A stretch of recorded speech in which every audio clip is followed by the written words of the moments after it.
Good morning. I'm Ellen Walker. I'm here with Alan Liskers in Hollis, New Hampshire. Alan's behind the camera, and we're here with our bees. And it's the 4th of July of 2012. And we just had a swarm. Our bees seem to be going strong. We hived them on the 2nd of May. And now, 2 months later, roughly, they've thrown off a swarm. And they've gone up in the tree on the north side of the yard, and we still have lots of activity in the original hive, and Alan is going to show the hive and the swarm. It was about an hour ago, out here mowing the lawn on the 4th, and put the mower away, went to take a rest, and I noticed that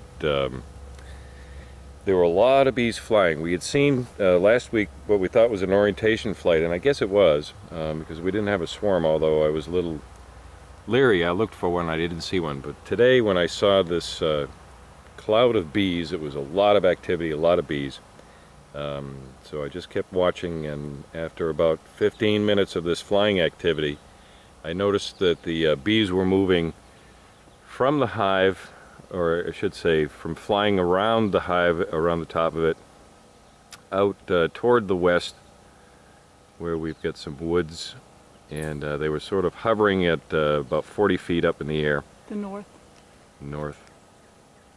To the north, stand corrected. At any rate, into the woods.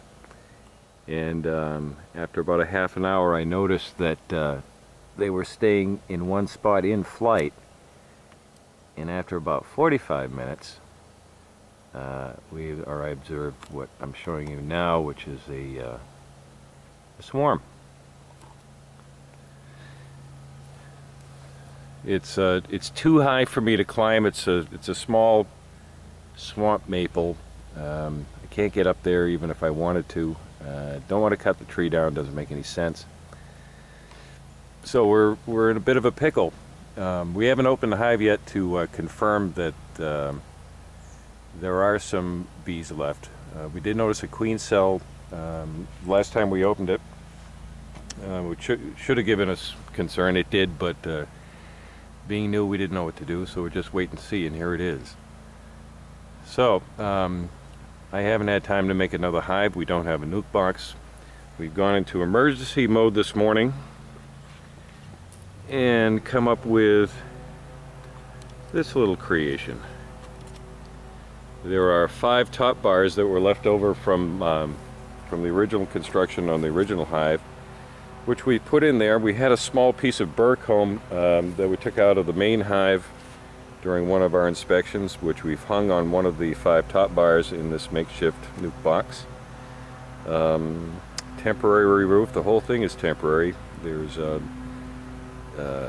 lemongrass oil spread inside, around the inside bottom of the temp nuke, and as I say, we hung a small piece of the burr comb from the original hive on one of the 5 top bars. So we've left a pretty good size opening. You can see the overhang at the front of the nuke. That whole thing is open about half an inch by whatever, 16 inches wide. Right now it's just a guessing game as to whether they're going to catch a hold of this and come, the scouts will inspect it, and whether in fact they'll fly down to it. All we can be at this point in time, I think, is hopeful. We're supposed to get some rain this afternoon, which won't be, I'll try to find it again for you, which won't be any good for that swarm. So hopefully they will come down to the nuke before the rain starts. And who knows? At this point it's a beginner's nightmare, but here we are, right in the middle of the dream. We'll just have to see what they do. If they take off or actually do find the nuke and go into it this afternoon, we'll try to capture that on film for you. But even though it's a little disappointing at this point for us to see the swarm out there out of our hive, it's still very enlightening and entertaining, and well worth the effort and the shock.